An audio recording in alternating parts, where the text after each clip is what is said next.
এ জগতে হায় সেই বেশি চায়, আছে যার ভুড়ি ভুড়ি, রাজার হস্ত করে সমস্ত কাঙালের ধন চুরি।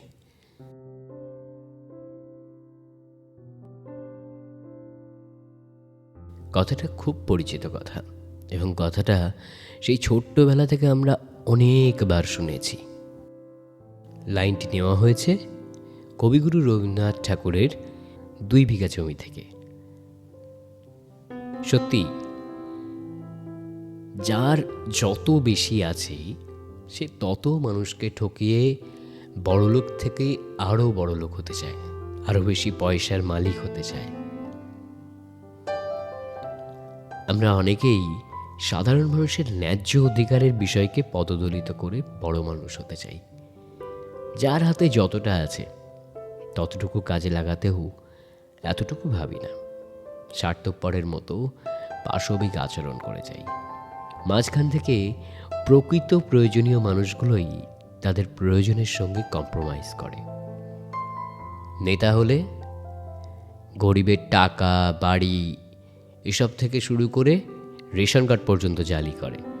আর যদি সাধারণ মধ্যবিত্ত মানুষ হয় তাহলে একজন অসাধারণ ট্যালেন্টেড মানুষের থেকে তার কাম্য চাকরি কিংবা জীবিকাটুকুও তার হাত থেকে ছিনিয়ে নিতে এতটুকু পিছপা হই না। অন্ধের মতো, লাগ লজ্জার মাথা খাওয়া অমানুষের মতো সেটুকুও কিন্তু ছিনিয়ে নিই আমরা। আর বাইরে রটিয়ে বেড়াই, যোগাযোগ ছাড়া আবার চাকরি হয় নাকি? অর্থাৎ চাকরিতে ঢোকার প্রথম দিনই পিছনের gate. Is it really happiness? এটা কি সত্যিই সুখ? অন্যকে মেরে, কোনো জিনিস কেনার সময় অন্যকে 2 পয়সা ঠকিয়ে, অন্যের আত্মবিশ্বাসের জায়গাটাকে ভেঙে দিয়ে, অন্যের মনে আমাদের জন্য একটা মন খারাপ তৈরি করে নিজের বা নিজের পরিবারের জন্য কিছু মুহূর্তের আনন্দই কি আসল সুখ? অনেক ডাক্তারবাবু দেখেছি ওষুধ আর প্রেসক্রিপশনের টাকা এত বেশি লেখেন বা এত বেশি চার্জ করেন, কিংবা অনেক উকিল ব্যারিস্টার ক্লায়েন্টের কেস লড়তে এত টাকা লেখেন যে পেশেন্ট বা ক্লায়েন্ট হয়তো শেষ পর্যন্ত বেঁচে যায়, কিন্তু তাদের যে পরবর্তী জীবন, যেটা তাদের পরিবারের সঙ্গে কানেক্টেড, তারা সবাই সাফার করতে থাকে। বাকি জীবনটা তাদের কারোর পাওনাদারের টাকা মেটাতে আর কারোর পাওনাদারের থেকে মুখ বাঁচিয়ে চলতেই কেটে যায়। আর যারা এত টাকা উপার্জন করলো তারাই দামি বাড়ি, গাড়ি বা দামি লাইফস্টাইলে চলতে থাকেন। এভাবেই তারা সুখী হতে চান। সত্যিই কি তারা ওই বাড়ি, গাড়ি, ফ্ল্যাট, ব্যাংক ব্যালেন্স এসবেই সুখী হন? তো মনের কনফেশনে আজকের আমাদের পডকাস্টের বিষয় হলো হ্যাপিনেস। অর্থাৎ সুখ, শান্তি, খুশি এসব কি আদৌ আছে, বা এসব আসলে কি? তো আজ আরও একভাবে আমরা হ্যাপিনেসটাকে ঘুরিয়ে ফিরিয়ে বা নেড়ে চেড়ে দেখব যে আসল হ্যাপিনেসটা কোথায়।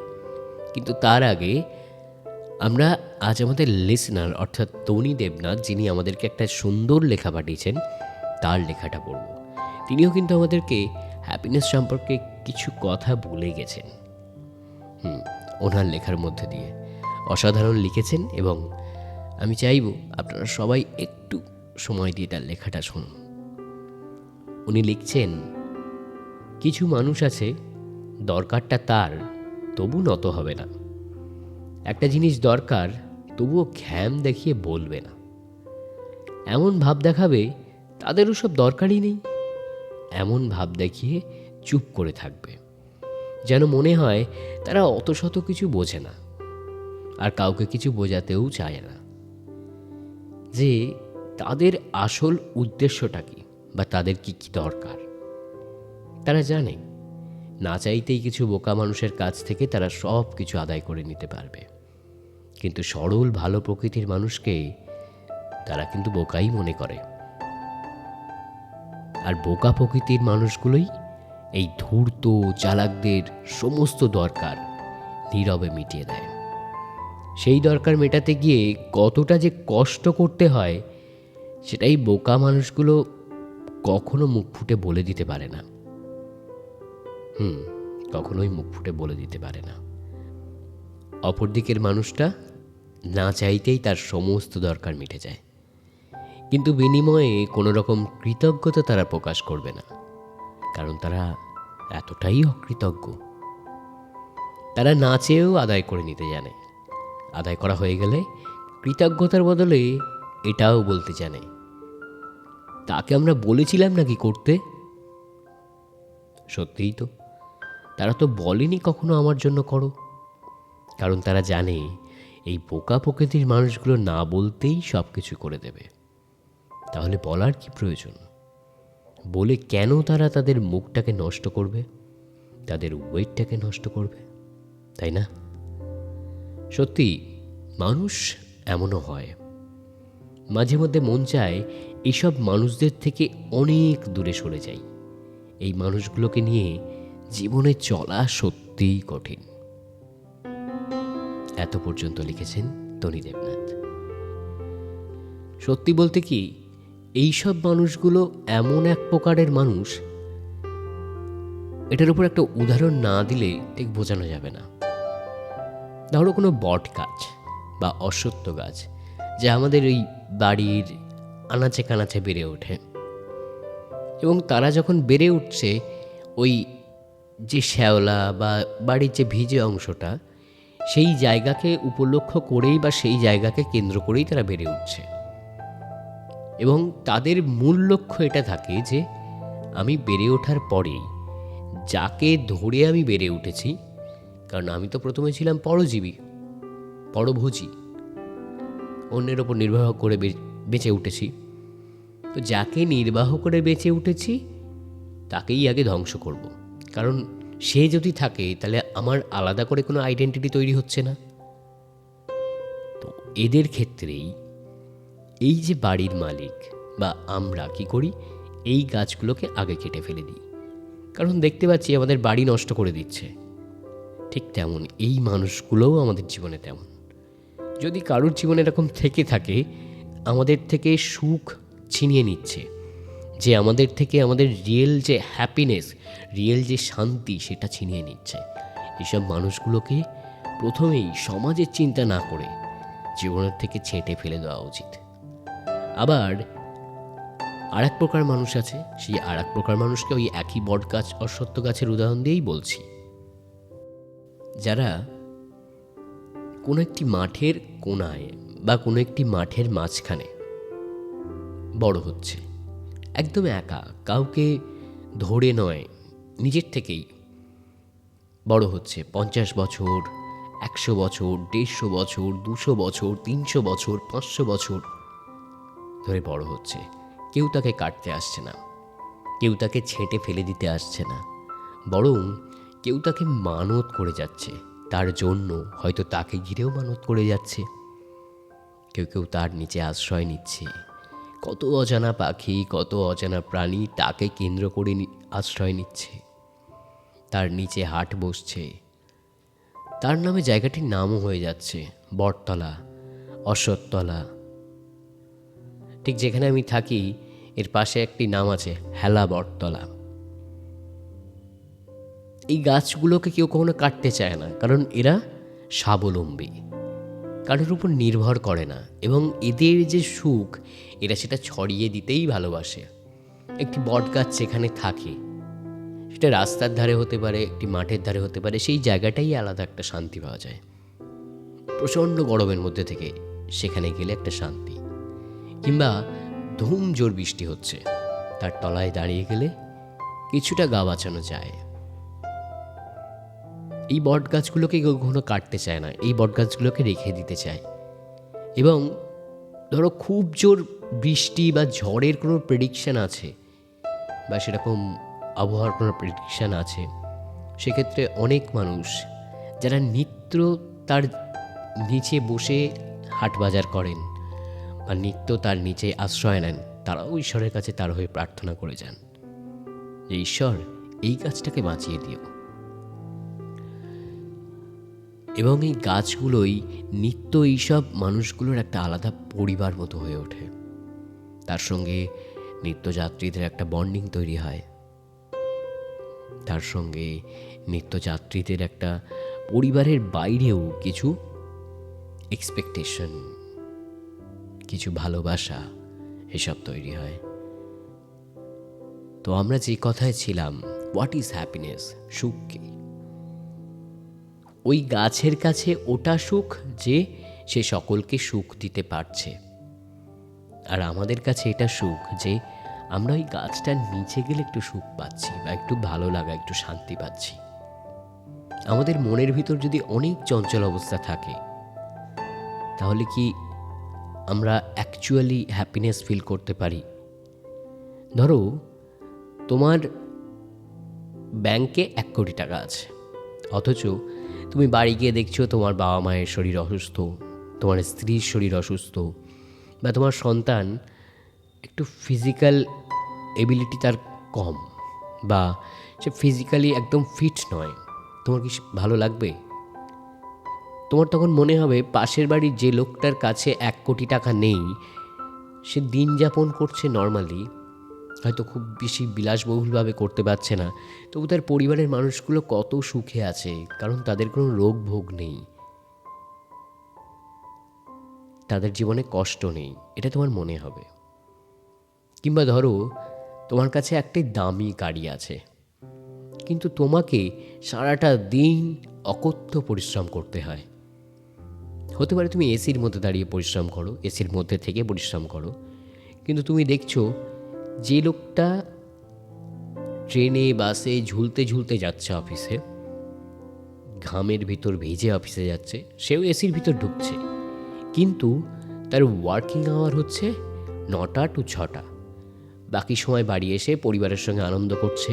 কি কখনো তুমি হয়তো অফিস ফেরত আসছো, তোমার গাড়ির কাঁচের ভিতর থেকে দেখতে পেলে সেই মানুষটাই তার পরিবার নিয়ে এক জায়গায় খেতে এসছে, যেটা তুমি হাজার চাইলেও হয়তো পারছো না।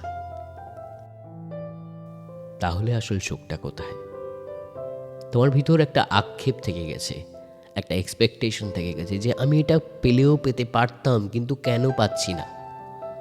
কারণ জগতের নিয়ম, একদিক ধরতে গেলে তো একদিক ছাড়তেই হবে। তুমি যদি পয়সাকেই নিজের সুখের কেন্দ্রবিন্দু করে নাও, শুধুমাত্র সাকসেসকেই জীবনে সুখের কেন্দ্রবিন্দু করে নাও, তাহলে ওটা পাবে, বাকিটা পাবে না। আর যারা বাকিটাকে জীবনে সুখের কেন্দ্রবিন্দু করে নেয়, তারা বাকিটা পায়, পয়সা খুব অল্প পায়। তাই সবার সুখ যেমন একই পথে চলে না, সবার সুখের ডেফিনেশন একই পথে চলে না, ঠিক তেমনই সবাই একই পথে একই ওয়েতে সুখ পায় না। এবার লাস্ট একটা ফাইনাল কথা বলে যাই। ধরো তোমাকে কেউ বলল যে তোমার হাতে আর 1 ঘন্টা সময় আছে, 1 ঘন্টা পর তোমার মৃত্যু হবে। তুমি প্রথমে কি করবে? তোমার কি তখন একবারের জন্যেও মনে হবে যে যেই মানুষটার সঙ্গে আমি একটু আগে মনোমালিন্য করে আছি বা করে এসেছি, তাকে ক্ষমা না করে তার সঙ্গে গিয়ে আবার ঝগড়া করার? নাকি এটা মনে হবে যে নিজের খুব কাছের মানুষগুলোকে একটু জড়িয়ে ধরি, তাদের সঙ্গে বসি, তাদের সঙ্গে আমার এই শেষ মুহূর্তটা ভাগ করে নিই? আসল আমাদের হ্যাপিনেস কিন্তু আমাদের সঙ্গেই থাকে, আমাদের ছোট ছোট সাকসেসের পিছনে থাকে। একটা বিশাল ধনী মানুষকে দেখে তাকে যদি সুখী বলে আমরা জাজ করি বা ফিক্স করি, সব থেকে বড় বোকামি হবে। অ্যাকচুয়াল সুখী তুমি, কারণ তোমার পরিবারের মানুষ তোমার সঙ্গে আছে। যার পরিবারের মানুষ তার সঙ্গে আছে, তার থেকে বড় সুখী কেউ নেই। যে ডাক্তার বা যে ইঞ্জিনিয়ার দিনে হয়তো 1 লাখ টাকা ইনকাম করে আনছে, সে সেই টাকাটা কোথায় ইনভেস্ট করছে? নিজের পিছনে। নিজের টাকা লাগে একটা মানুষের চলতে, সে তার পরিবারের জন্য ভাবছে।